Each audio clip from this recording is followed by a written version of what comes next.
feel very called to become a member of the Catholic Church. Love the Catholic Church. It's just the best place to be. From the studios of EWTN, this is Open Line.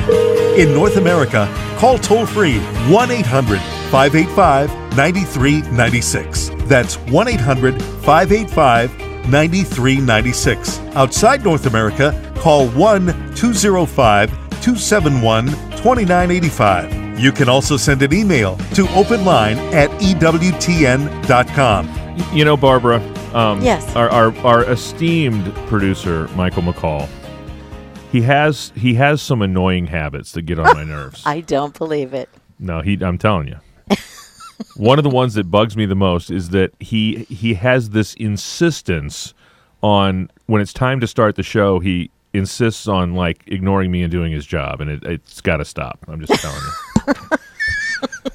Welcome to EWTN's Open Line Tuesday. That's our very own pro-life warrior, Barbara McGuigan. She's in the house. If you'd like to talk to Barbara, the number's 1-800-585-9396. That's toll-free anywhere in North America, 1-800-585-9396. If you're outside the United States and Canada, we'd love to hear from you. Life is sacred everywhere. The number's 1-205-271-2985.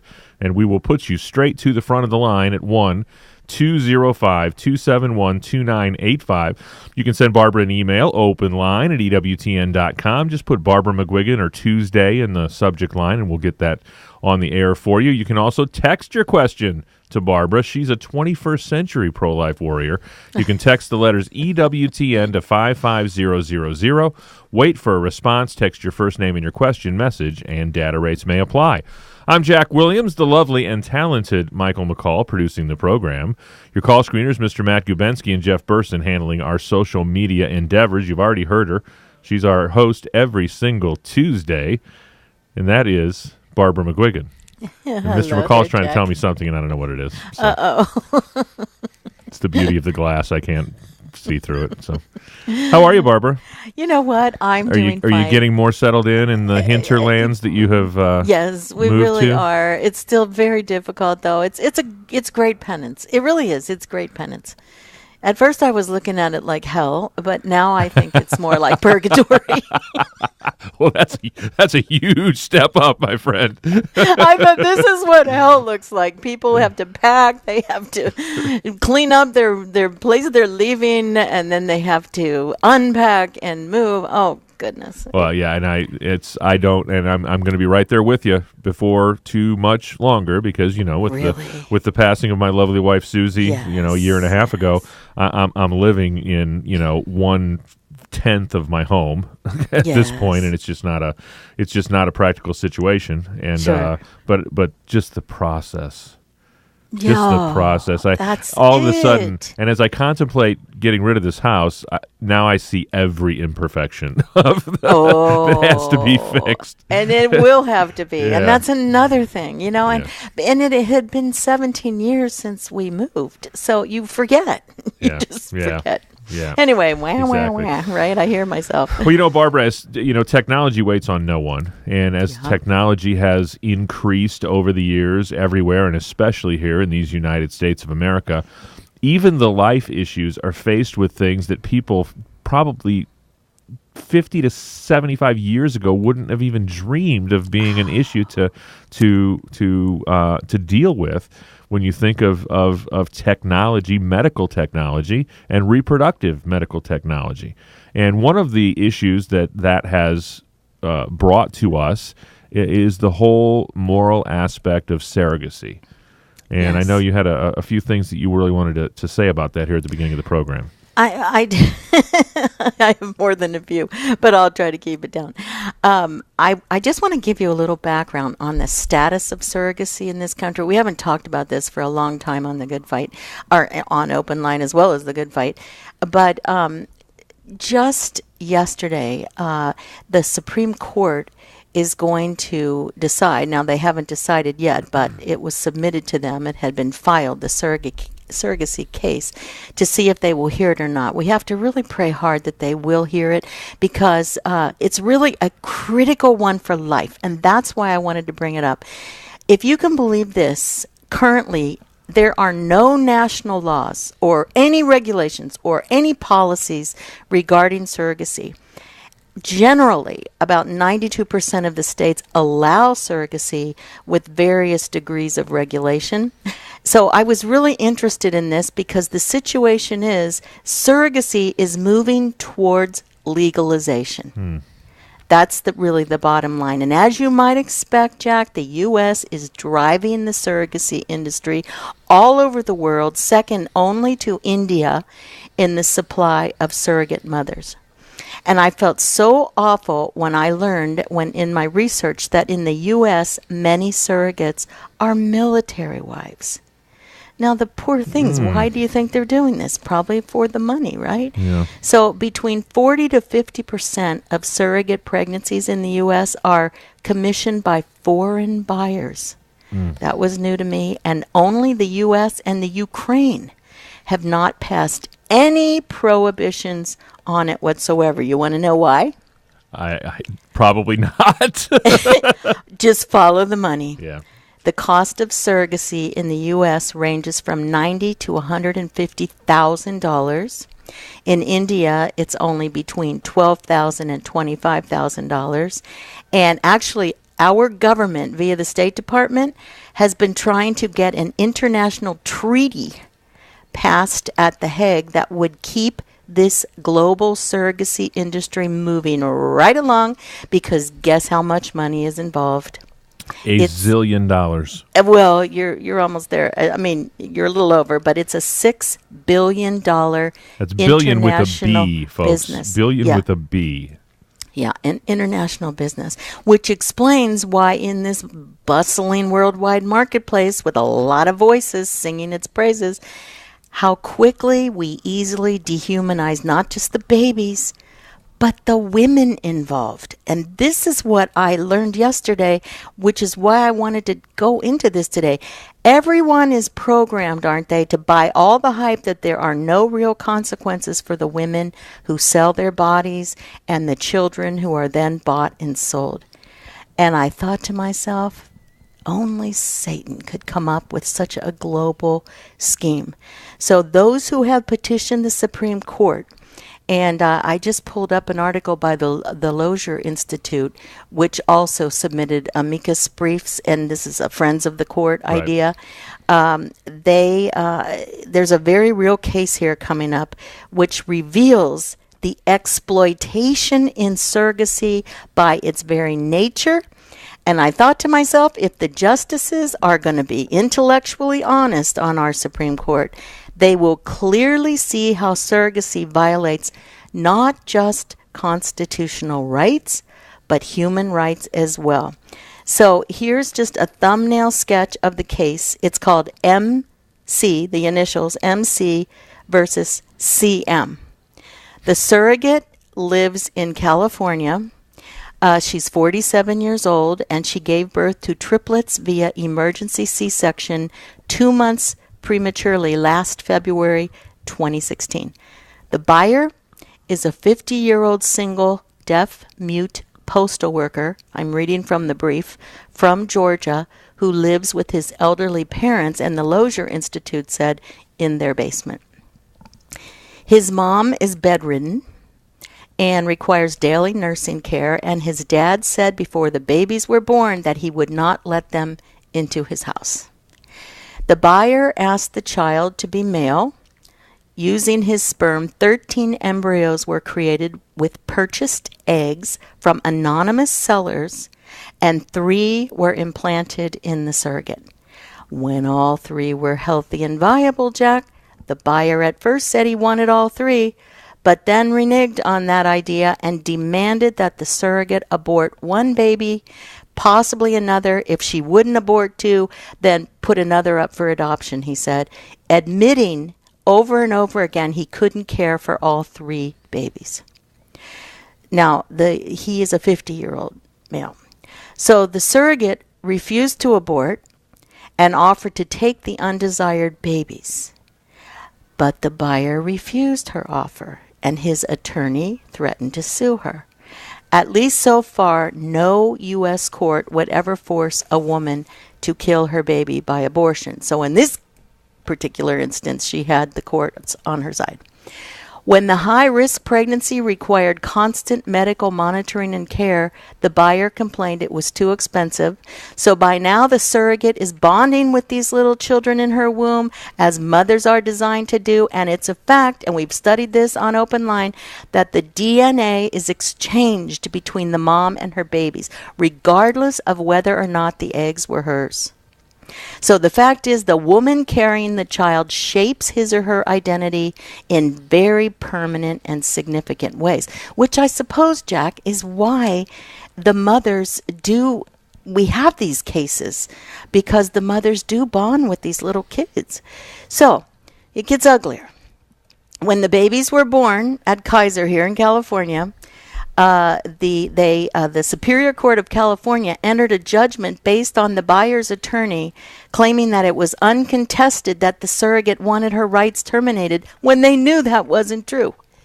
It seems like there's always darkness, does it not, in these kind of things? So when she gave birth, the personnel at the hospital took it upon themselves to enforce the state's court order. They wouldn't allow her to breastfeed them, know the condition of the babies, or even, get this, she couldn't even see the babies. They made sure security guards were at the door of her room, and they basically treated her like a prison inmate because anybody who came to see her had to go through a security check.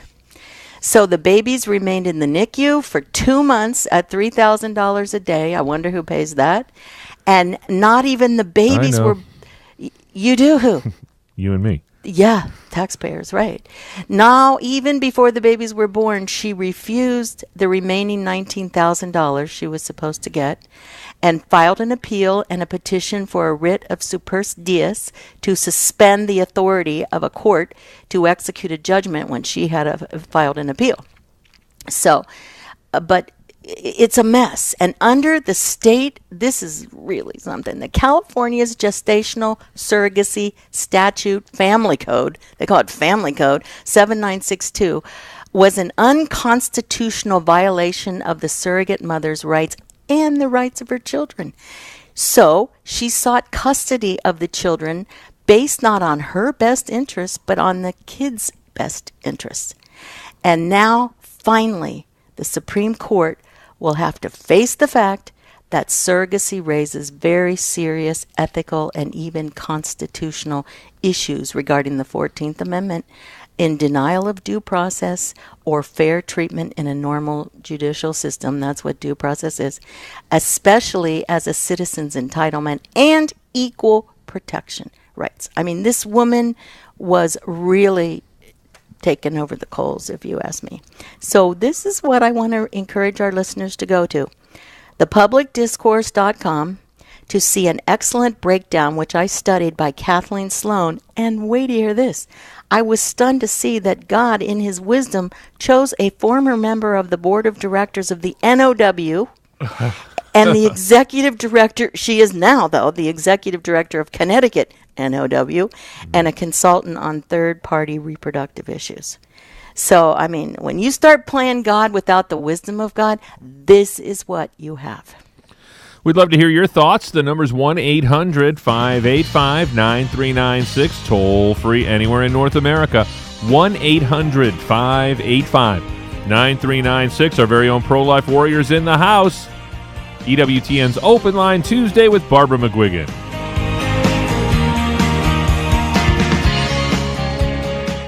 EWTN News Nightly with Lauren Ashburn. I've been a journalist in Washington for 25 years. I've covered car chases, 9/11, hurricanes. At this point in my career is my time to make a difference. EWTN News Nightly takes our Christian Catholic values and shines a light on what the government is or isn't doing and attempts to spur them to action. EWTN News Nightly with Lauren Ashburn. Weekdays at 9 p.m. Eastern on EWTN Radio.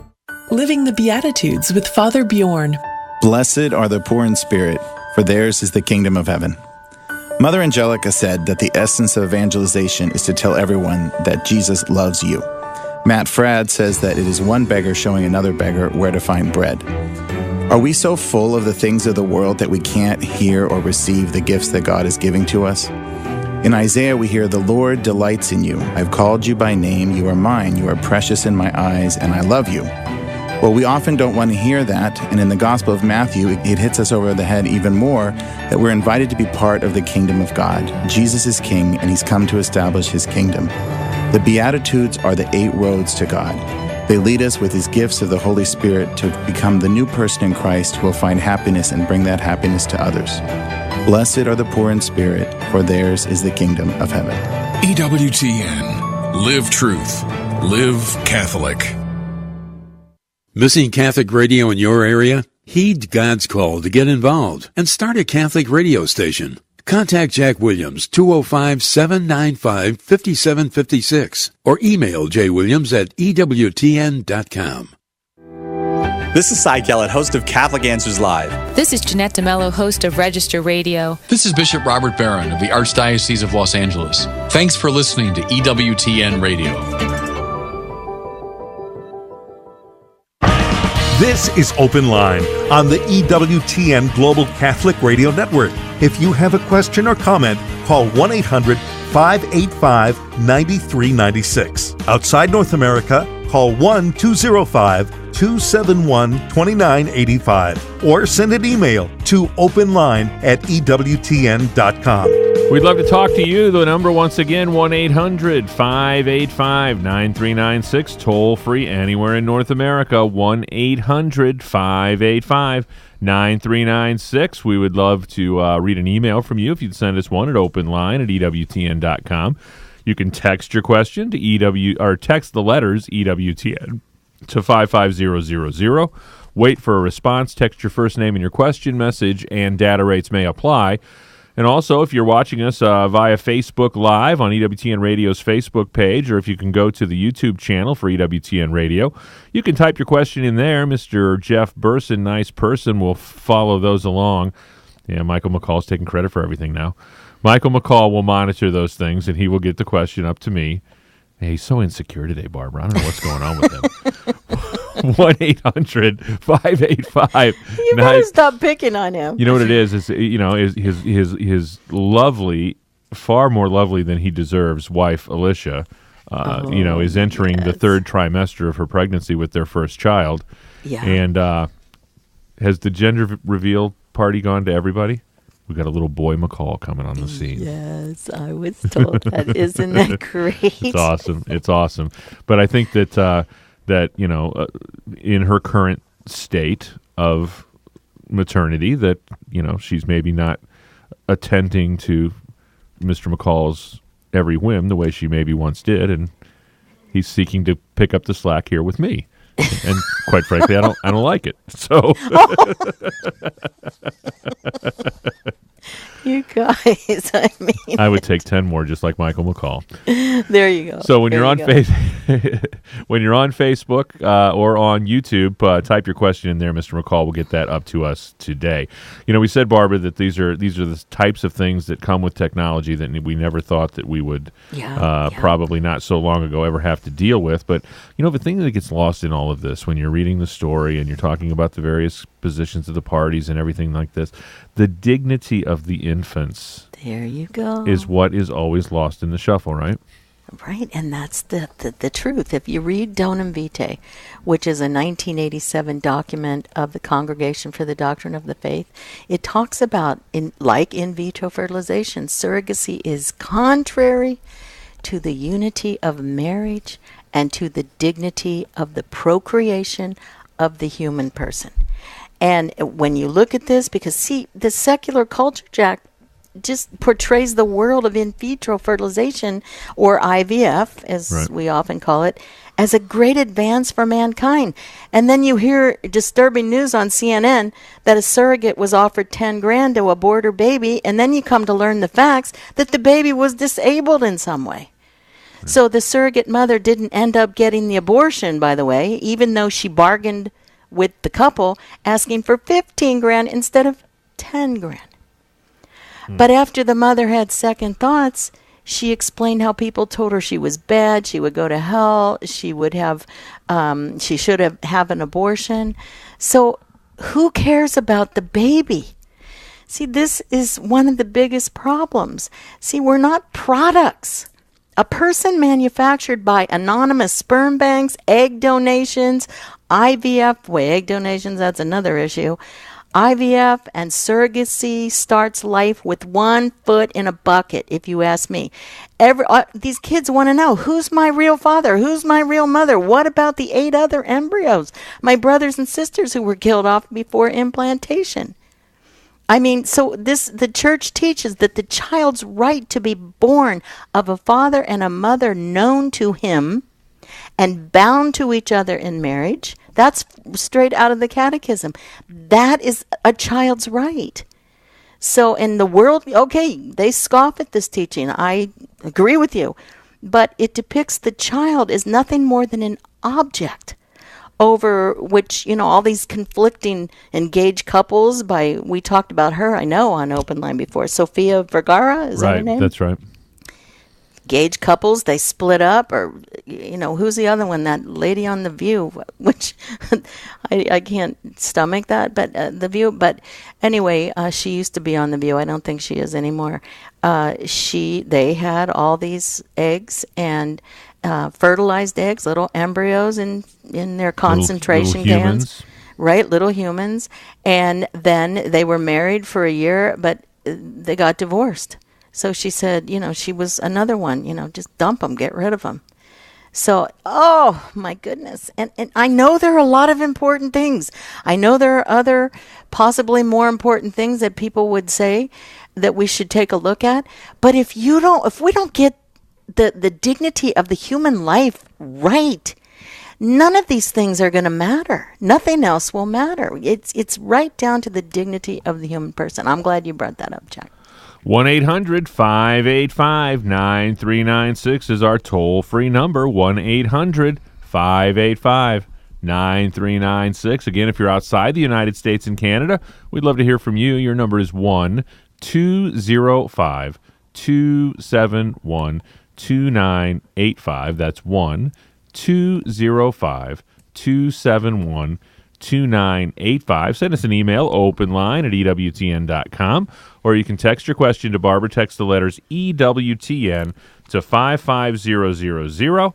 Wait for a response. Text your first name and your question. Message and data rates may apply. You can also reach us via Facebook Live and our YouTube channel here at EWTN Radio. So a myriad of ways that you can get your question to Barbara McGuigan.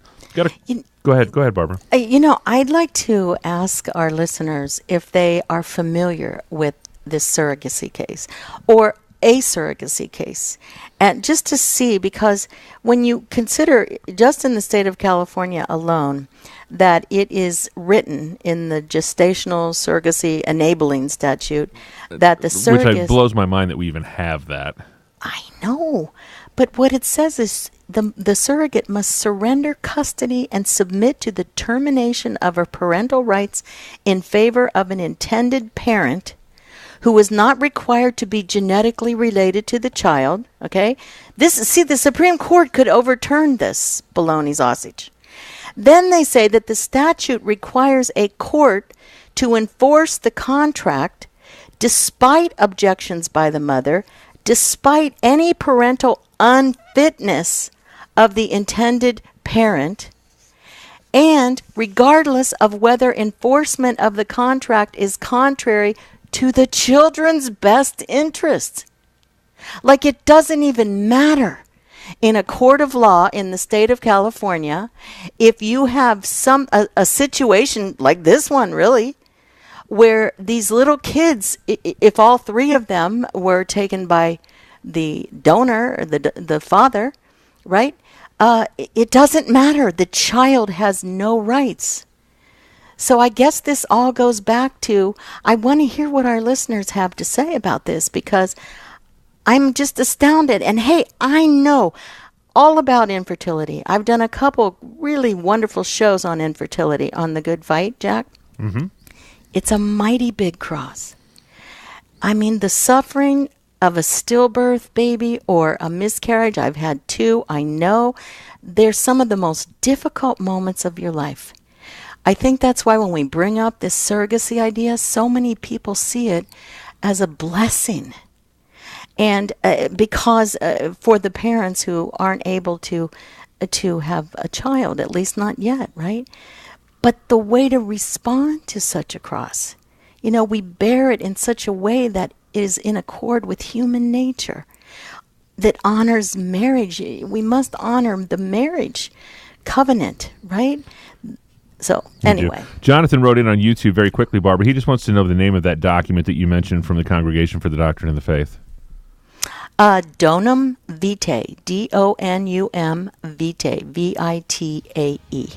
1-800-585-9396 is our toll-free number. Several open lines for you right now. You'll get quickly to our pro-life warrior, Barbara McGuigan, at 1-800-585-9396. EWTN's Open Line Tuesday.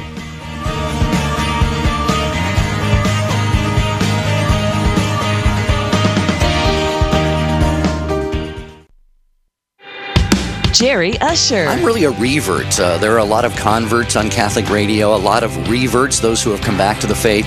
Well, I would describe myself as a revert, and ever since I came back to a practice of my faith, I started praying the rosary, going to even daily Mass, God has led me on an amazing journey and used me in a lot of incredible ways that I never dreamed would have been possible. Take Two with Jerry and Debbie, Monday through Saturday, noon Eastern on EWTN Radio. And I'm Doug Keck, and this is an EWTN Bookmark Brief. I just finished interviewing Austin Roos about his book, Littlest Suffering Souls, Children Whose Short Lives Point Us to Christ. Austin, tell us what this book's about. This book is about 3 contemporary children who suffered greatly, died young, and through their joyful suffering brought many people to Christ in the church. Mm-hmm. And how did you come upon these stories? And it's a combination of people you sort of know plus others from the past. Well, I knew the families. I know the families of the 3 children. The bulk of the book is 3 contemporary children. And I know the families, 2 from Northern Virginia and 1 from Paris.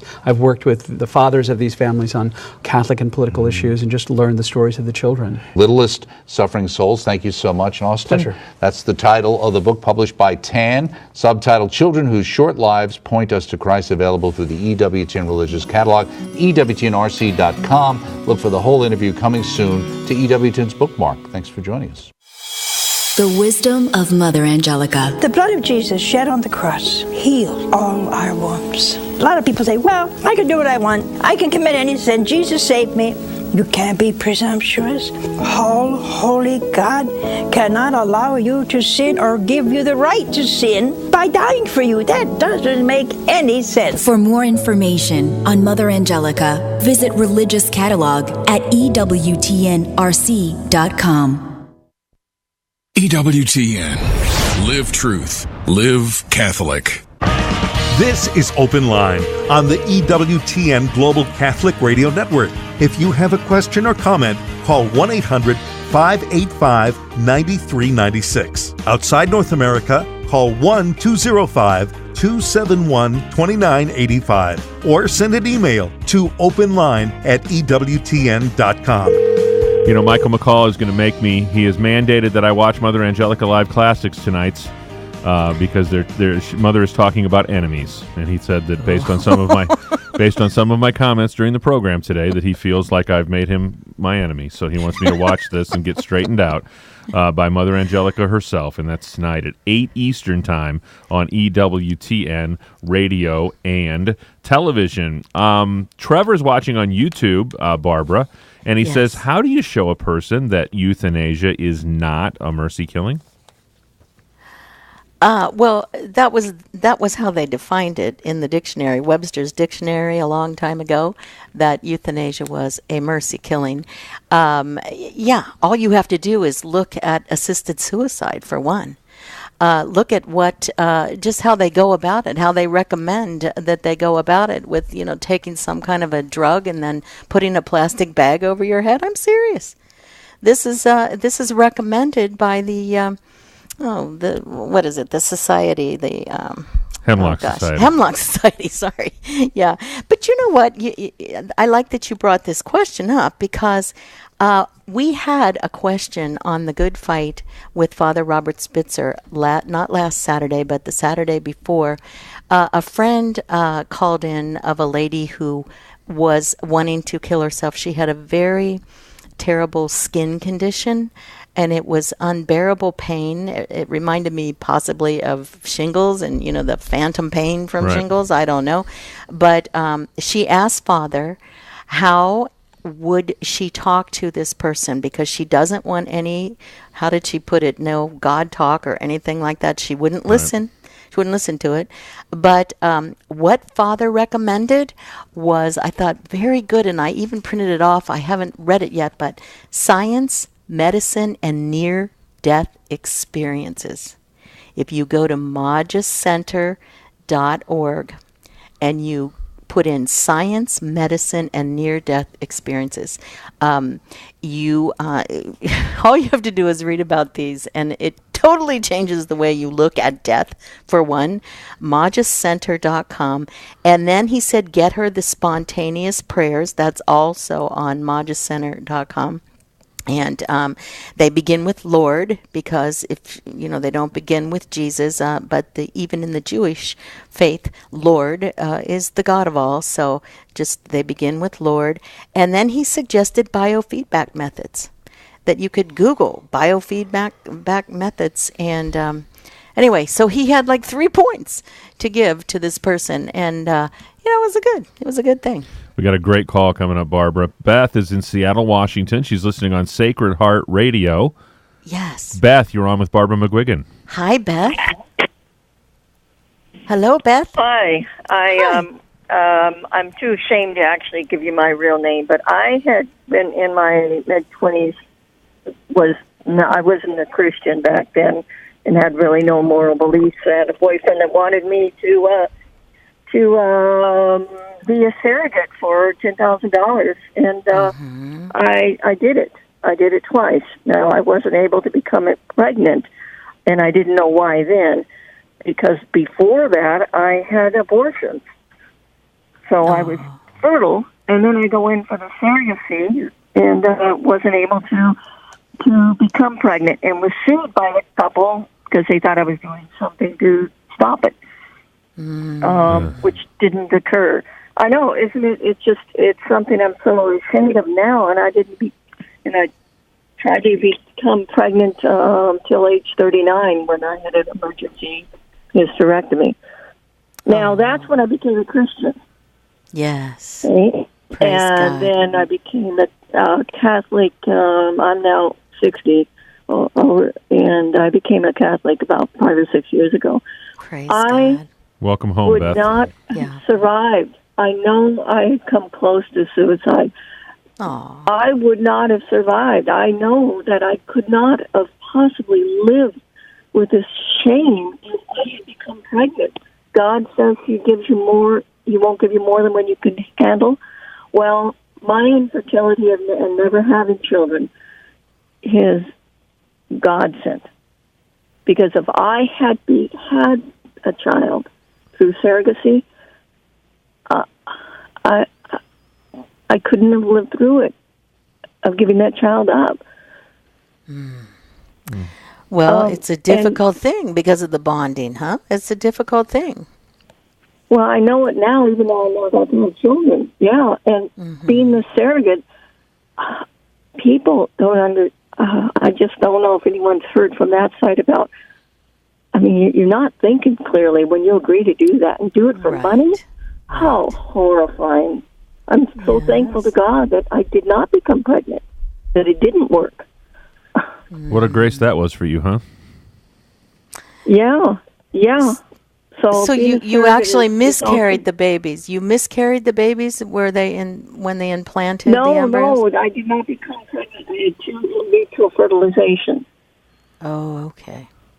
And each time I did not become pregnant. Mm-hmm. Yeah. And if I had become pregnant, I wouldn't have. I think it would have just destroyed me. Yes. Well, because it goes against nature. A mother's nature is to nurture her child, to give it birth, to give it life, give the baby life. So, but I must say that I know that there are surrogates who undoubtedly act with the best of intentions. They have the best of intentions. You know, it's not always money. I mean, I know of a couple other situations where, when was it? It wasn't too long ago, Jack, where a grandmother, because her daughter was infertile and had all kinds of terrible moments suffering through miscarriage and stillbirth, a grandmother gave birth to her grandson. I doubt highly any money was involved whatsoever. I mean, just to be fair about this, it's not always a money intention. I think that's probably what the majority of motives would be. But often in the face of great suffering. I mean, look how you suffered when you had to, lose the children. I mean, it's but you have a good testimony, Beth, and God will use your testimony. Have you told this story to anyone else? Oh, I'm so ashamed that I had ever been willing to do this for money. It was to keep the love of this man and be willing to do this so he could make this money and we could do whatever. It's so painful and shameful. I had no moral compass back then. Yes, but see, God knows your heart. Yes, he does. He knows your heart. He knew where you were coming from. He knew you were completely unformed when it came to this situation. And, I mean, we can't know everything all the time. I mean, it's unfortunate that that was the situation. But if you can give your testimony and talk about it, I think it would be a beautiful thing. And it's a good way to atone as well. So God bless you, dear heart. Beth, have you taken this to the Sacrament of Reconciliation? When I didn't say it directly because my first confession, I had just become a Catholic and you could only remember so much, and I had put it to the back of my mind. So I know that I've been forgiven, because if you don't remember everything, that's right, you're forgiven. But maybe I should. You might find some healing there. Find a good priest that you trust. Mm-hmm. I think you're right, Jack. I would go to a good priest. And they have some great priests up in Seattle, and I would just go there and just tell them it's been on your mind and you feel so ashamed, and God wants to heal you. He loves you, Beth. He wants to heal you. Okay? All right. Thank you. God bless you, dear heart. Bye-bye. 1-800-585-9396 is our toll-free number. That's the number Julia used. She's in the great state of Ohio, listening on St. Gabriel Radio. Julia, thanks for holding. You're on with Barbara. Hi, Julia. Hello there. It's nice to talk to you today. I just wanted to ask a question about the in vitro situation. I don't know the whole name of it, but I'm wondering why the people don't think of adoption instead. It's quite so much simpler. You know, that's a good question. That's a very good question, Julia, and it does make you wonder.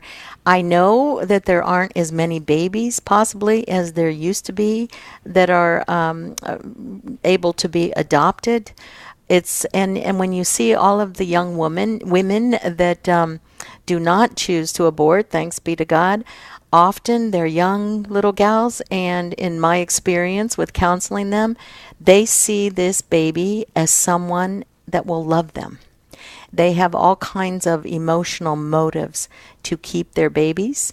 So I know it's not quite as easy to adopt as possibly it used to be. Sometimes the parents are incarcerated if the babies are in foster care, and they're not adoptable, these little babies. But you made a good point. Adoption is the most unselfish thing a mother can do if she is not able to take care of her child. But it's unfortunate. It's unfortunate that they would not consider this, because I read that this one couple, a conservative estimate is that at least 50 embryonic human beings died so that this one little boy, they called him Finian, might be born. I mean, this is tragic, and this is what no one talks about. That you can, children are not a commodity. Embryos are not a commodity. They are made in the image and likeness of God. He sees them as precious in His sight. So, but then again, is a person formed? Do they understand this? This is why we have to speak it and teach it, right, Jack? That's exactly right. Yep. God bless you, Julia. We appreciate the phone call. That opens up a line for you at 1-800-585-9396. Barbara, you talk about people not talking about this. One place you can go where people are talking about these things is the National Catholic Register. It is America's, without doubt, America's most trusted Catholic news source. Has a comprehensive view of the world from a distinctly Catholic perspective. Online edition, print edition. I get that print edition that comes to my home, and it is a breath of fresh air in the cesspool of our deteriorating culture. For the latest issues, people, and events that are shaping the world as we know it, go to ncregister.com. That's ncregister.com. Next up is Leandra. She's in Grand Rapids, Michigan, listening on Holy Family Radio. Leandra, you're on with Barbara McGuigan. Hi, Leandra. Hi, Barbara. Thanks for taking my call. Sure. I know it's off topic, so thank you for allowing me to ask it anyway. No worries. I wanted to ask about your opinion on the Red Rose Rescue that has, there was 3 of them that took place, I think last week, Friday it was. And I'm a sidewalk counselor in Grand Rapids, so I go to our local abortion clinic and counsel the men and women. And from my personal perspective, it does slightly concern me what the not intentions, but what the effects of this will be on the pro-life movement as a whole. Just because I feel like if we're willing to become, if we're not law-abiding, then we become the criminal. We become the not safe people on the sidewalk. And so even though, like, my group of counselors, wouldn't partake in that kind of thing and so forth, but it's still, we're kind of lumped into the same group, right? All pro-lifers are essentially the same or lumped into the same thing. And so it worries me the effectiveness of our ministry, how it will be affected by the, the choosing of going into the clinics and that sort of thing. So I wanted to see your perspective on that. Okay, you have to inform me, and I love how articulate you are, and I'm so grateful for what you do. What is the Red Rose Rescue? I am not familiar with that. Are you, Jack? I am not. What is that? Oh, okay. So are you familiar with Dr. Monica Miller? Oh, yes. Oh, sure. Oh, yes. Okay. So she, and I'm not sure if she spearheaded the whole thing, but, she was quite an activist back in the early, she's been through, she still is on the pro-life movement since Roe v. Wade. So, I love her and I respect her so greatly. I've met her and talked with her, and she's amazing.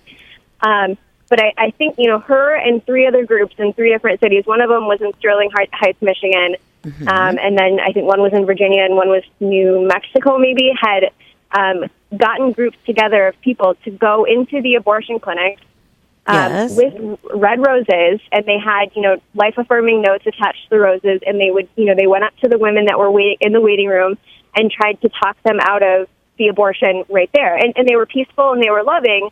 They were not aggressive or anything like that.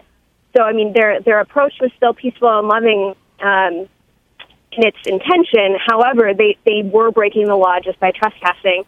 And even when asked to leave by the clinic workers, they had said no.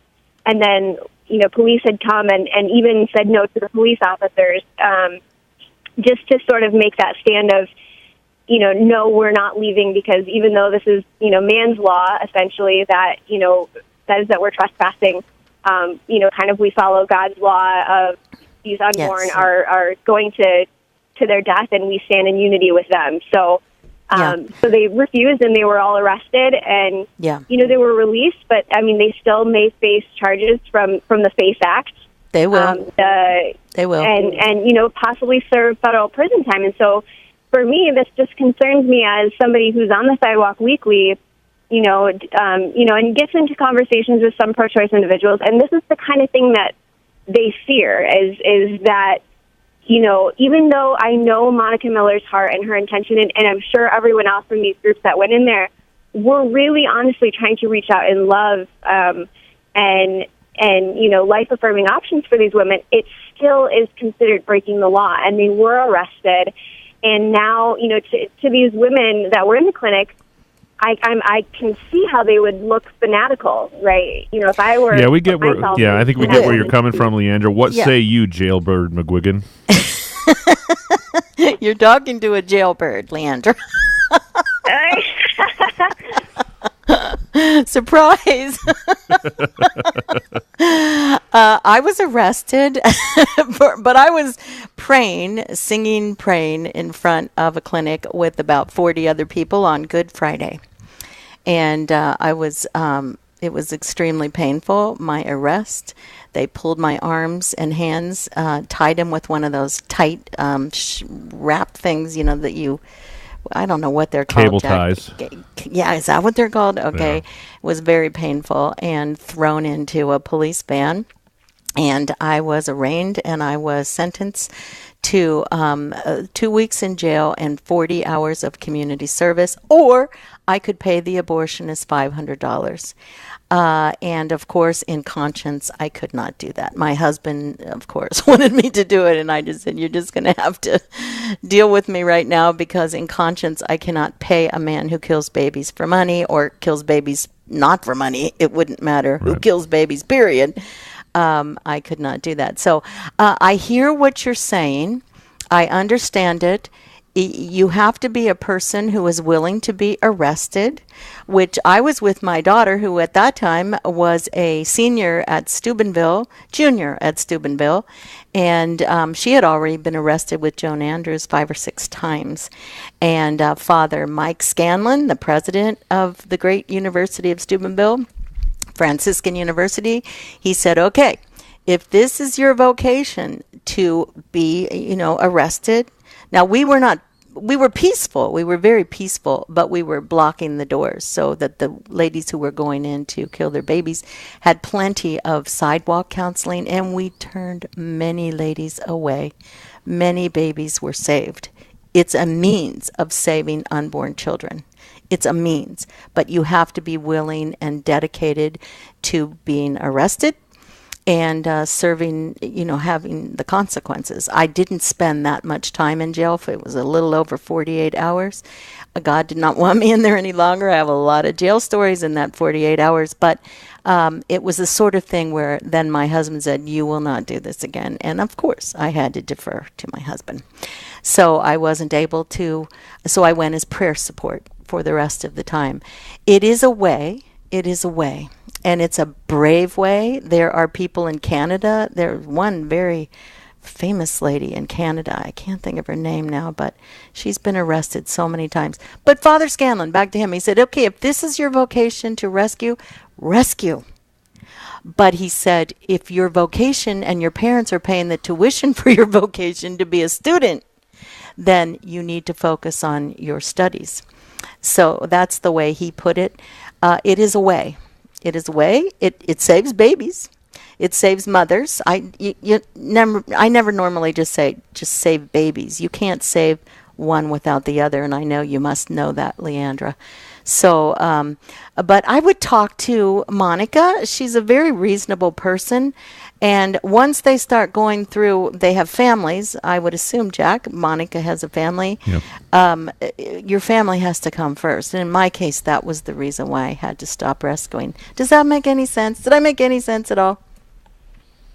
It does. And I do get her perspective. I wonder the effectiveness of it. As far as I know, I don't think anybody was saved that day. And to me, having done this now for 4 years on the sidewalk and, reaching out in peaceful, prayerful, law-abiding ways, we've seen, the ministry as a whole has seen over 2,000 babies and mothers and women, men and women spared from abortion. And so I think to me, when it comes down to it, it should be about effectiveness and what is really getting to those women's hearts, because if we're not woman-oriented and woman-focused, then we won't save that child.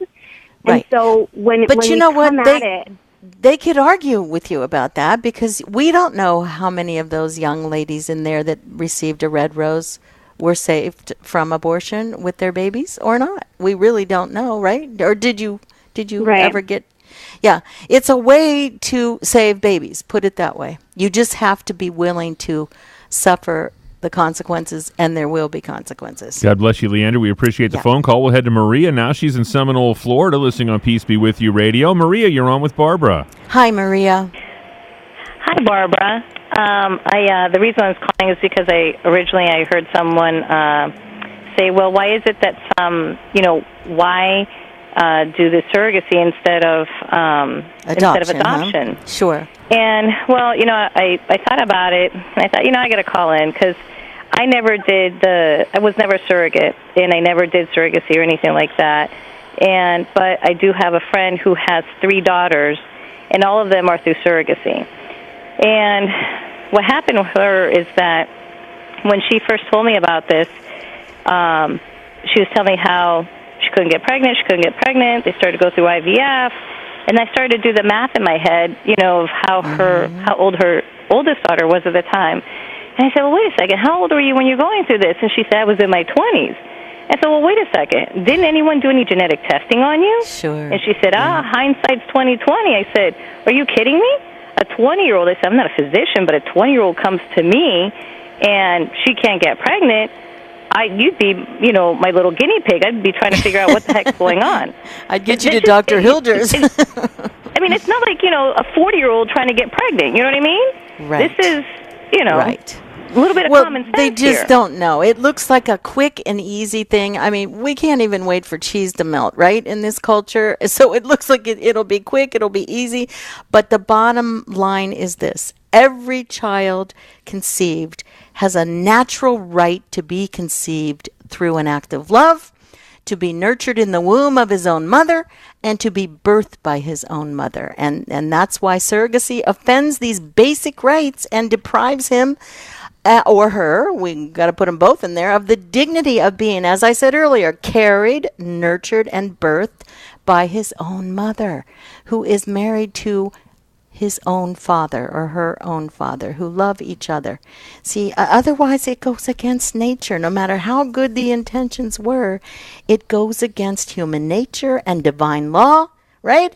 Yeah. You have to face the reality of what this does. Once again, out of the bubble into reality and see about that. So, but you witnessed it. You witnessed how it worked, right? Exactly. And she told me that what they did is they went through IVF and everything, and it didn't work, and at least not at first. And they pushed their luck. She said they pushed nature a little too far. And she got pregnant.